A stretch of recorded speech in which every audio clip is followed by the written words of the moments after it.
Bagong classic scrambler bike. Nice. Nilabas na ng FKM motorcycle. Ito po ang Express 500 SC. Aba, napaka-forma nito. On-road, off-road, pwede natin gamitin. At very reasonable ang price. 278,000 mga idol. 500cc na yan. Parallel twin. Double overhead camshaft. Liquid cool.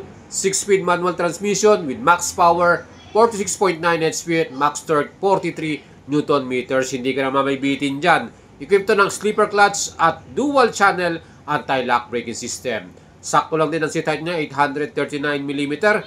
Full LED ang mga ilaw nito, headlight, taillight at mga signal light.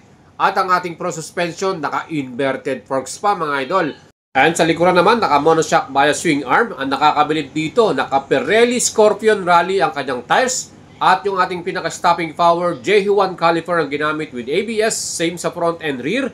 So dual channel, Formado rin ang ating pinaka-leather seat cover nito. Plus, classic din ang design ng kanyang tangke with fuel 13.5 liters mga idol. Plus, ang ating pinaka-display dito, round at syempre TFT na yan, color. Madali nating mabasa yung information. Mga switches, meron pang backlit yan at pwede pang i-turn off ang ating ilaw dito. At may bigat ito ng 192 kilograms mga idol. With SRP 278,000, very reasonable yung presyo ng FKM dito. Kaya talagang maporma, Bagay ba mga idol?